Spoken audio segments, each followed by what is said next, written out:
Today we're going to study Tractate Bava Kamma, page 29. We start with 28, 9 lines from the bottom of the page. The main key we're going to discuss today is the bore. In this daf we find more discussion on the bore, meaning pit, a pit or a subject that stumble people, or an object that can damage in a public domain. It is not uncommon that for one to find something stuck in his shoe, for example, while walking in the public domain.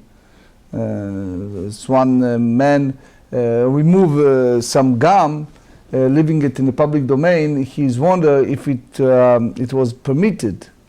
After all, perhaps he had acquired the things the moment that he stuck in his shoe, and it was as if he was tossed it in the public domain himself. So when this question was presented to Rav Nissim Karelitz, which I have the privilege to know in person for so many conversations, Rav Karelitz rule, you see it also in the book Chut HaShani. He said that although littering surely in a general concept is constitute a bore, if someone can be hurt to that, it's not the case here. Of course, if he picked up the gum and then threw it back down, so is liable. But in this case, however, he merely scraped it off, so he's not responsible. But we see today we're going to study also subject of honest, meta mechamat melacha. For example, a situation that someone borrow a car, and there are certain areas that is dangerous area. You're borrowing a car, you take the route, you see that it's too much traffic, so instead of going to one route, you go to a war zone. And then people are fighting, and the car was hit. So are you responsible for that or not? Or you call it meta mechamat melacha, the animal die because of work or not? The Rav Grossman of Israel, Rav Grossman have a beautiful response. Similar case, someone drove to Meron, to the holy graves of Reb Shimon, etc. But he chooses to go to Jericho. And while he drove to Jericho, they stoned the car. The enemies. So he came out, and the question is, what is exactly the definition of honest, or what exactly the definition of meta mechamat melacha? Also, it's a Mishnah Lamelech discuss when one going to buy etrog or lulav, or you just go to a store to buy something, and while you look at it, you remove something or you fix something, and it's caused a damage, and in a sense, it's not the same quality as the product before. How far you impose payment. Another scenarios, again, here we're going to deal a lot with the intent, how far you go with the intent. If someone drove a car, for example, lost control, and he hit another car, meaning he saw that if he goes straight, he'll maybe kill someone, so he turned to the right, and he hits another car. Save the life, but yes. So that's called hezek be'ones. So how far you impose on him payment. There is a book written by Rabbi Yosef Engel. It's called Atvan D'Oraita. In that book, he dedicated a very big write-up over the subject of honest. If it's a beyond person control, how far you go. What's the difference between mistakes or a situation like that between man and God, damaging something quote unquote that is God's property or person's property, etc. I know one case many years ago. It was a very sad funeral of the son. His name is Burstein. He was the son of the owner of Tempo in Israel. Tempo is one of the permanent, most known soft drinks company. Right. And it was a man that survived the Shoah. He's only one son, and the son rode a one-engine Cessna Cessna 172, I think. And he wrote, and something happened in the engine. So you have a choice between landing at the school where kids play basketball or to land in an open field. And he chooses to end in the open field, and he basically get killed to save the children. I remember that funeral, the Burston said he lost all his family. He says, why him and not me? But in general, the whole idea of damages that caused by someone, how far you impose those damages. In that case, he fell in the areas that belong to someone, so it's involved with damages. But how far you impose damages and how exactly you evaluate the intent. So again, we are 28b, 9 lines from the bottom of the page.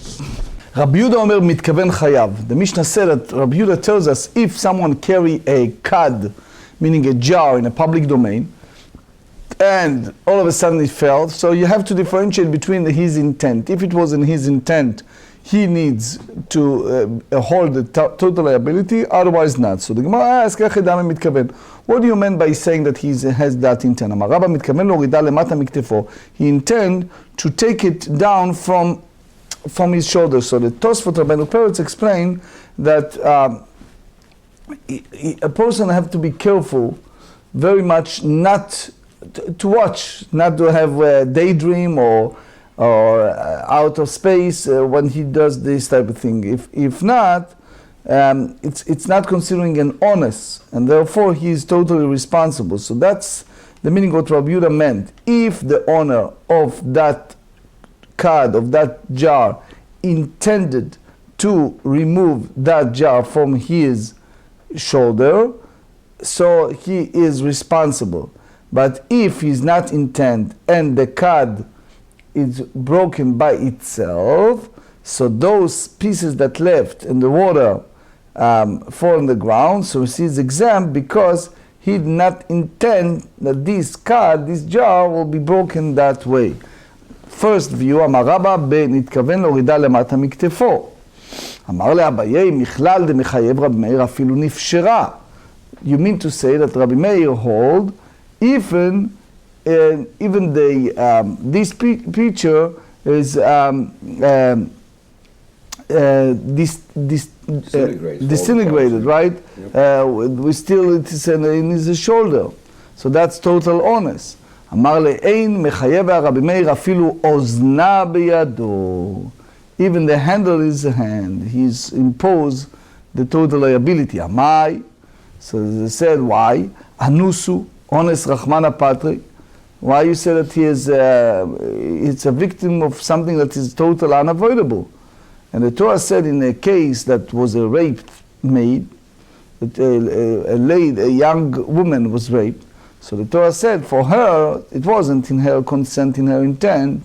And the Torah said in the Devarim, Deuteronomy 22, Vela na'ara lo na'aseh davar, you should not do anything to that young girl. So what do you derive from that? That here, the Rashba explained that you cannot impose on the owner of this card if it's something that was not in his intent, he didn't figure it out that that can happen. You may say that the person exempt when only it's a capital punishment. So that's the text in Nara Morasa. But when it's come to damages, you said chayav, a person is liable even if the damage was unavoidable. Ve'atanya nishbera kado velo silko. If one's pitcher broke and he did not remove it, nafal gmalo velo emido, his camel fell and is not standing up. Rabbi Meir mechayev be'ezekan. Rabbi Meir obligated him to pay for the damage. V'chachamim omrim, and the sages said, page 29, patur midinei adam, he's exempt by human, but people law, which is bet din, rabbinic court cannot impose on him to pay, but he going to pay v'chayav b'dinei shamayim, he's liable under the rule of heaven. Why? Because Rashi explained that he is responsible to remove the damage.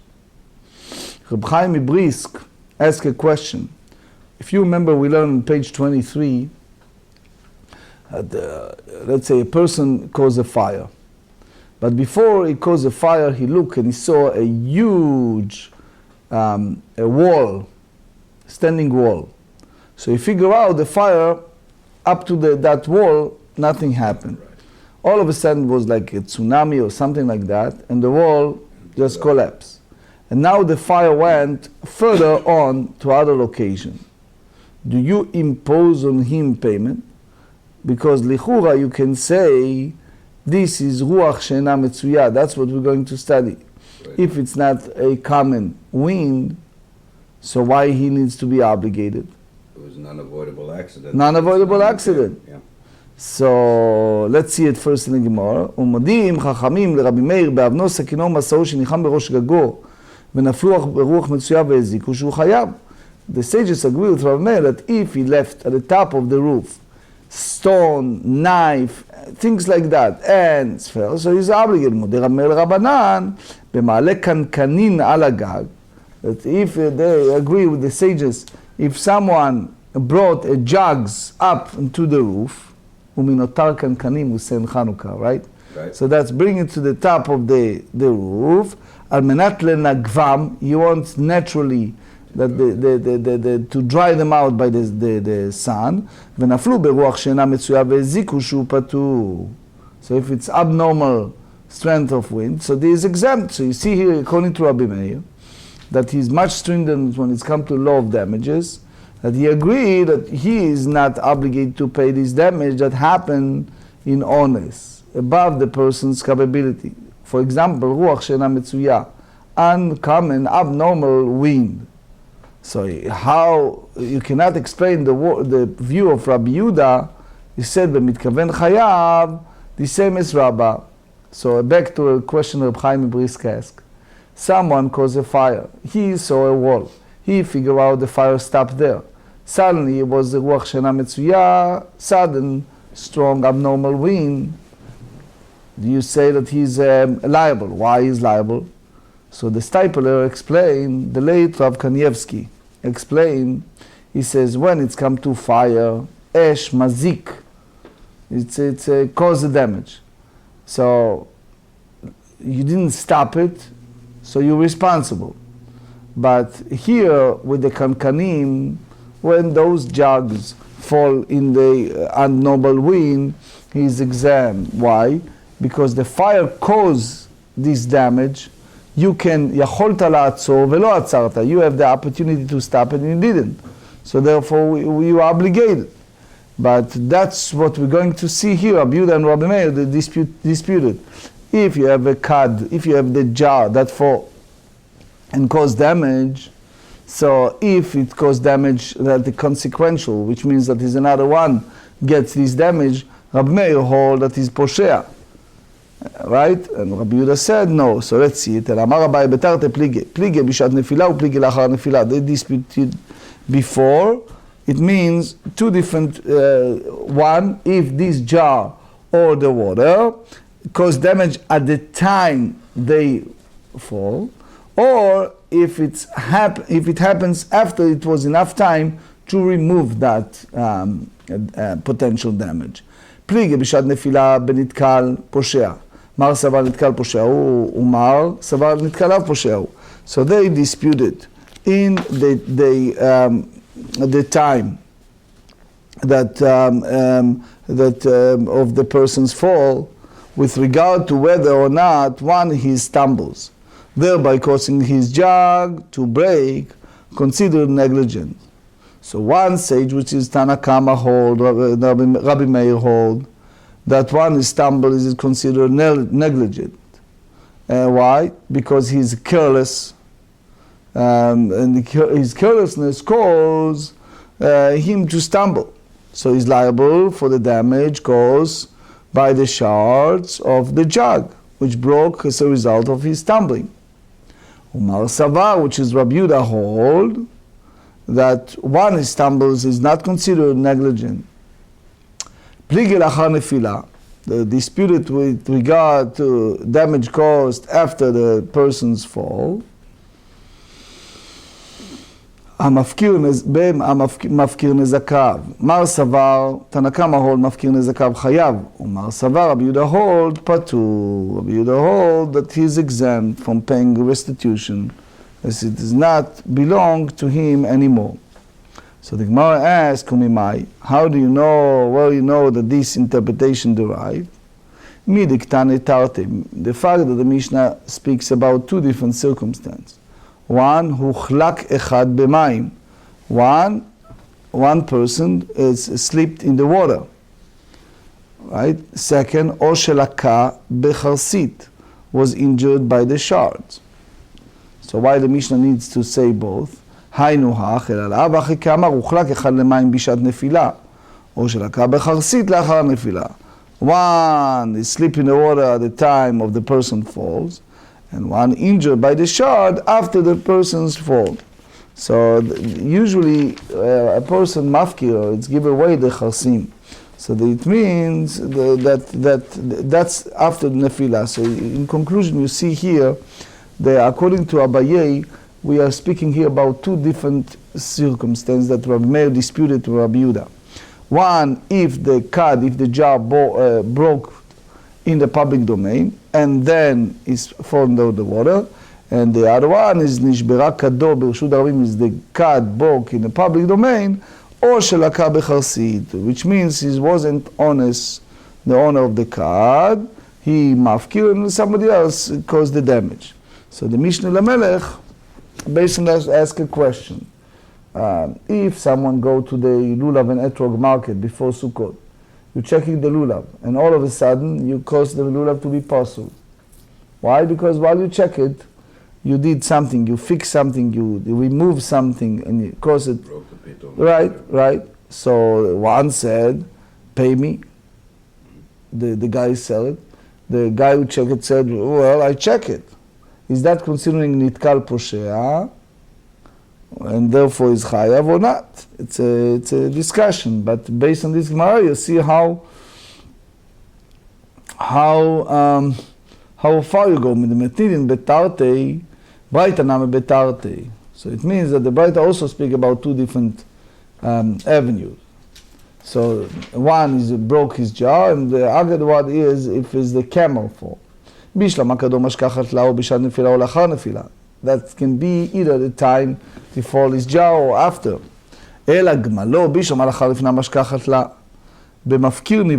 So he's dead already, his camel.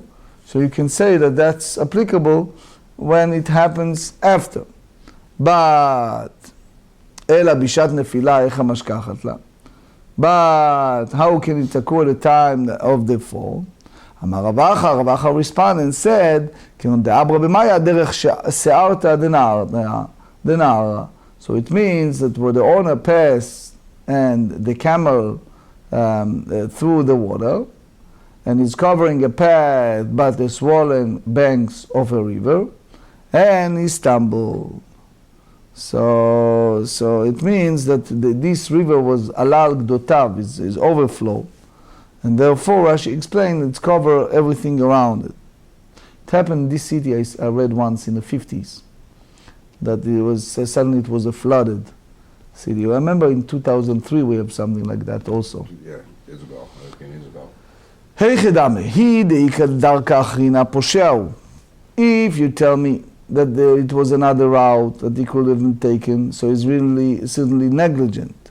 If it's no other route available, Anusu is a victim of unavoidable accident.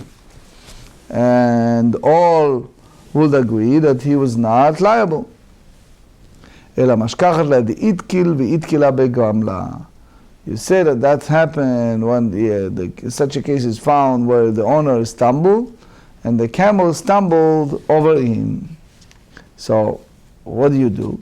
So they said, Mafkir nechasav mai mitkaven ita. What if someone declare his hazard area ownerless? So what exactly you speak here about intent? What exactly intent the owner of the jar responsible? Amar Rav Yosef mitkaven lizkot becharasea. He intend to acquire his shards. וכן אמר רבסי, מתכוון לזכות בחרציה. Nowadays you have a lot of cases of accidents, God forbid. How you treated accident, especially quote unquote small one. Do you treat it nitkal poshea or you not? So he's a student of Moshe Feinstein, Zecher Tzadik Livracha, have a response over that. Nowadays you see it a lot, people texting, people using the phone without Bluetooth, right? So is that considering poshea? What exactly considering nitkal? When is a poshea or not? What is a total criminal or responsible for that or not? Or another case that you see a lot of response of rabbis is sequential accidents. A car follow 6 cars. Now he stopped or he hit something. The front one stops. And front, the next one hits it, the and second, next the one third, the fourth, the sixth. So by the state of the law is basically the one who stopped. But there are some places that say that the second one is responsible because it doesn't have enough distance between him and the other cars. But sometimes you go on a highway and you keep the distance and you still can see cars hit other cars. So the question is how far you mechayev, you impose payment, and which one is the one responsible, or you can share it. Anyway, Rabbi Lazar אומר, בשעת נפילה מחלוקת. Rabbi Lazar hold the dispute between Rabbi Meir and the sages concerned damage afflicted at the time of the fall. אבל לאחר נפילה מהי? But how you treated after the fall?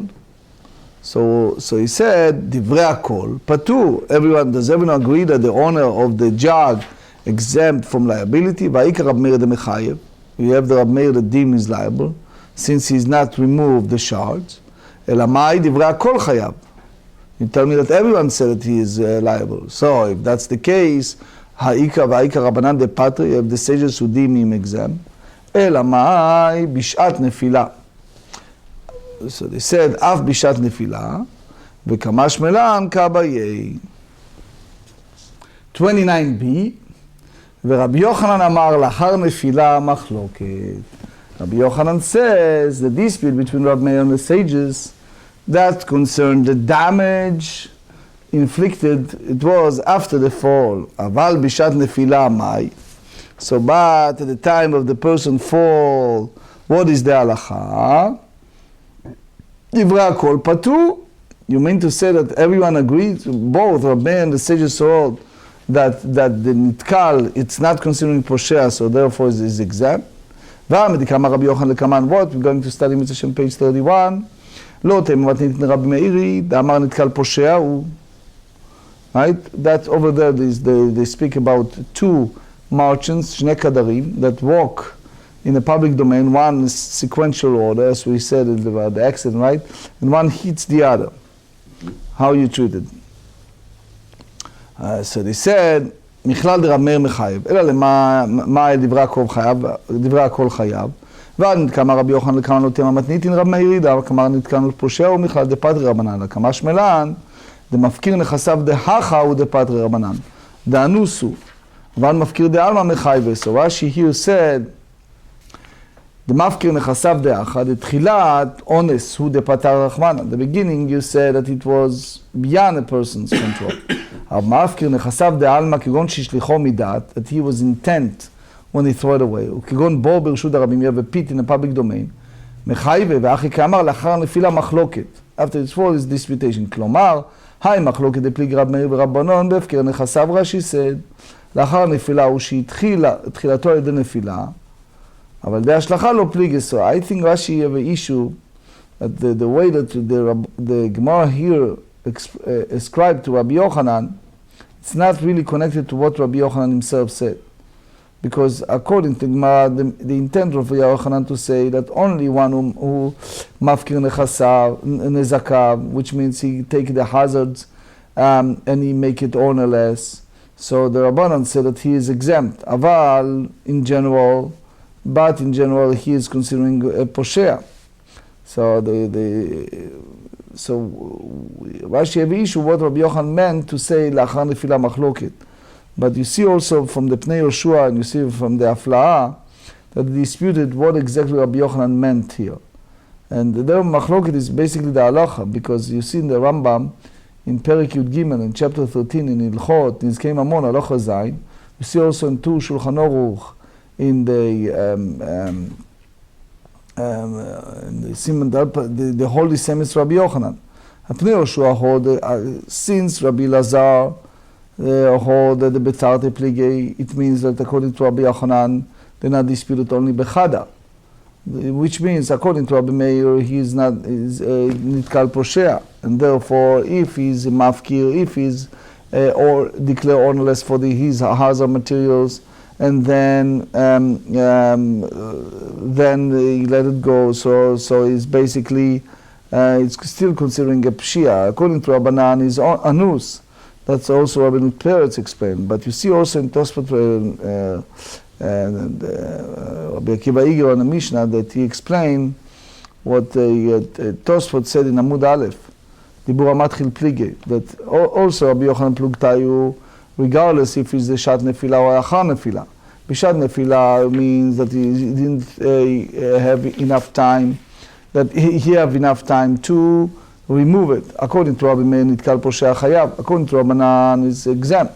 So therefore, they disputed also after the Nefila, which means that you have enough time to remove the Nezakav, and he didn't do it, so he only Ifkir. According to Rabbi Meir, he's Chayav, and according to Rabbanan, is Anus. And the Be'afla'ah, in page 28b, he explained, according to Rabbi Yochanan, they also disputed in both. So only the disputation is Al-Achar Nefila. So basically, as you see here, according to all this explanation, the Afla'ah, the Pnei Yoshua, Rabbi Akiva Iger, etc., that's what they mean, I think, the Klomar here in Rashi. The Rashi explained that according to the Maskana, the conclusion of the Gemarrah, the whole Rabbi Yochanan view it differently. The meaning not to emphasize that after the Achar Nefila Machloket, but it means that he wants to emphasize the word Nefila, which means that only after the Nefila, after its fall, which means that it was the form of Nefila, and it happens be'ones, and therefore he is exempt. Mafkir nechasav, nezakav, lachar nefilat ones, patur. But if it was ashlacha be'pshia, if it was total intent, even if he mafkir nezakav, even if he is declared his hazard material ownerless, he's still chayav. Anyway, Itmar, mafkir nezakav, Rabbi Yochanan ורבי אלעזר אחד אמר חייב, אחד אמר פטור, לא הבנתי מה אני חייב, כרב מאיר ומאן דפטר כרבנן. אליבא דרב מאיר כולה אמר לו פליגי, כי פליגי אליבא דרבנן. מאן דפטר כרבנן ומאן דחייב אמר לך, אנא דאמרי אפילו לרבנן, עד כאן לא כפת רבנן במפקיר נזקיו דאחה, משום דאנוסו, obviously, because it's above his ability. אבל מפקיר נזקיו דאלמה. But in an ordinary case, when one is declared his hazard ownerless, so you see here, mechayve, the Segi agree that he is liable. So the book, Mishpatei Torah, it's a well-respected rabbi that have a response, is also Dayan. It's a fellow walking, he discussed a fellow walking in the store.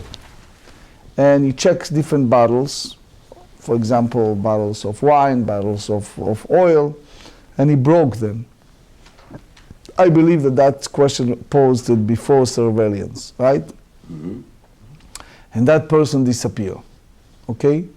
Now the owner come in the store and he see several broken oil or wine on the floor. Listen carefully. So he called the maintenance people and he asked to clean it. Until the maintenance people come in and clean it, another customer come to the store and he fall, and guess what? He broke his hand. So now the question is that considering bo b'rshut harabim, is that considering a pit in the public domain? Since that fellow disappeared, or even if that fellow is around, can you impose the payment upon the owner? Do you call it mafkir nezakav? Who exactly chayav, and how much you can impose at whom?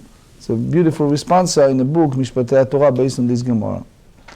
Tistayem. So you sure concluded for all of that.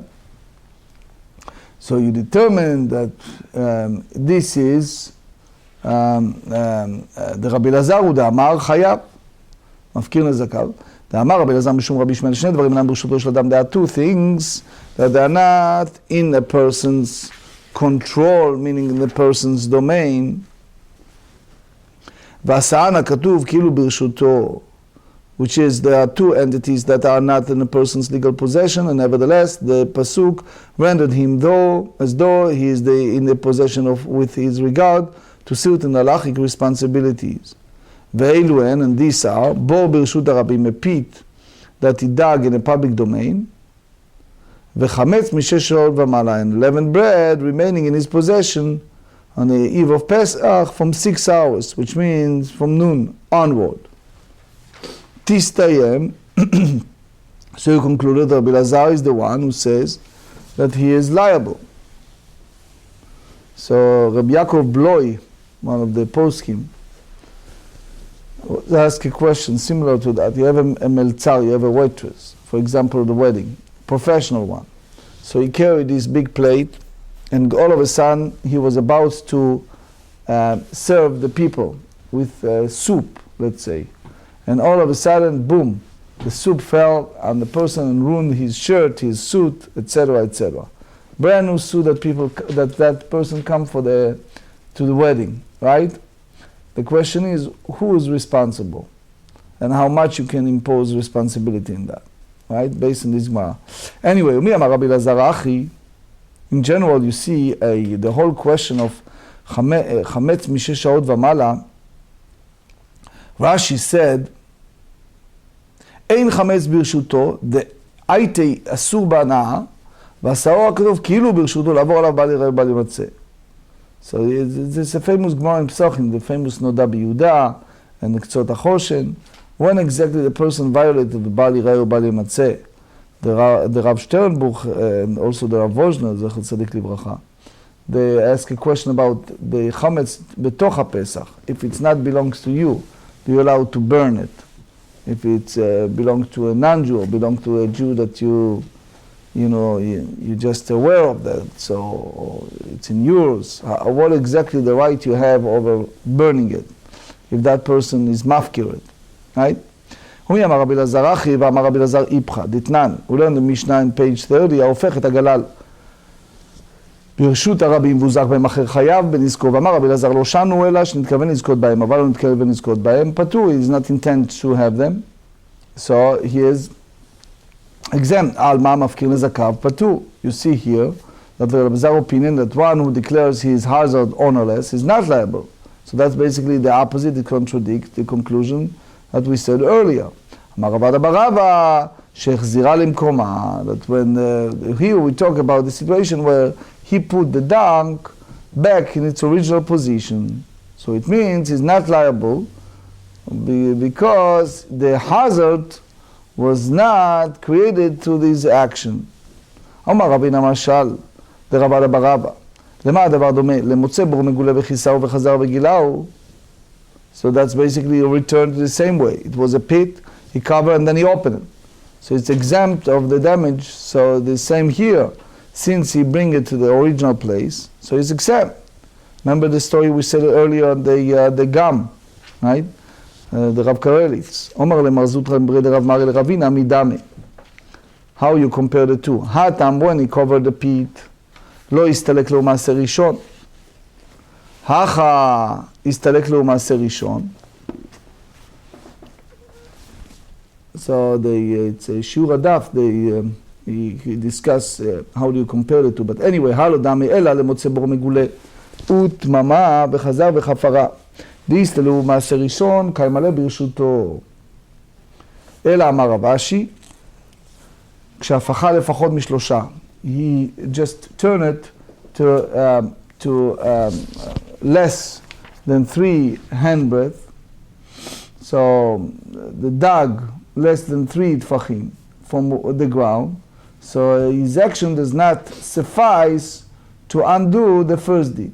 So it's not liable unless he acquires the dung.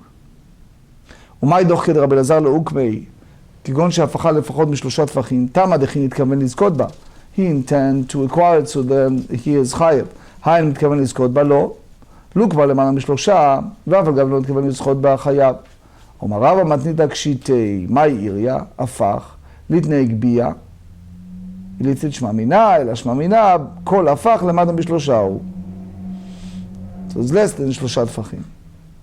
So now, the Gemarrah hold that Rabbi Lazar, or that מפקיר נזקיו, חייב. But earlier we said that is disputation between Rabbi Lazar and Rabbi Yochanan. ומד רבי אלעזר אמר חייב, רבי יוחנן אמר פטור. ומי אמר רבי יוחנן אחי ואתנן? המצניע, that's what we're going to learn in Mitzvah Shem in the Mishnah. Page 30, המצניע את הקוץ ואת הזכוכית. If one conceals a throne or a piece of glass, והגודר גדרו בקוצים, one who puts up a fence of thrones, וגדר שנפל לרשות הרבים, and who puts up a fence that subsequently fell into the public domain, והוזק בהם אחר, and another person incurred damage due to any of these, חייב בנזקו is liable to pay for this person's damage. ואומר רבי יוחנן לא שנו לה במפריח. They said that one who puts up a fence of throne is liable only in the case where the project of the throne out into the public domain. אבל במצמצם, one who restricts them to his own property, פטור is exempt. מצמצם מהי טעמה פטור? What's the reason the person is exempt? So it said, למה משום דאב לבור ברשותו? It's not because it's considering peat in his property. מכלל דחיוב הדבור ברשות הרבים. So it means liability in the category of peat. So according to Rabbi Yochanan, is in the public domain, whereas the peat generally does not belong to the one who dug it. Alma, so you see from here, Rabbi Yochanan holds, mafkir nezakav chayav, one who renounces ownership of his household property, is liable. So the Gemara said, lo, ei malach, לעולם ei malach mafkir nezakav patu. Yeah, they say that the one who declare his hazard materials ownerless, he is exempt. ומצמצם מהי תמה פטור. And why Rabbi Yochanan say that one who confined the throne of his friend with his own property is not liable? משום דאיתמר עלה, אמר רב אחא ברי דרביקה, לפי שאין דרכם של בני אדם להתחכך בכתלים. The people have not, it's not a matter of people's behavior to rub themselves against the walls. So since that person was damaged by touching those thrones, so he behaved like a normal manner of people, so the owner of the fence is not responsible. מי אמר רבי יוחנן אחי ואמר רבי יוחנן חכיס את המשנה. ותנא, that's page 50b, החופר בו ברשות הרבים נפל לתוכו שור או חמור, ומת חייב. So it means, you see a stam mishnah that said clearly that the person responsible for the boar in a public domain. So if that's the case, Rabbi Yochanan, that regular stam mishnah, hold מפקיר נזקיו חייב, אלו למה רבי יוחנן אמר חייב, דרבי יוחנן אמר חייב, רבי אלעזר אמר פטור. So you said that since Rabbi Yochanan says that one is liable, Rabbi Elazar must have been the one who said that he's not liable. But how can this be? ואמר רבי אלעזר said, page 30, משום רבי ישמעאל. So he said in the name of Rabbi Ishmael that one is liable to pay the full damage caused by a pit when he dug in the public domain, even if it's not the personal property. So they said, lo kashya, ha didei, ha derabe. It's not difficulty, because this opinion, which is that the one is not responsible for owner hazards, is his own. And the opinion that one is responsible is basically his teacher, which is Rabbi Ishmael, and he disagrees with it.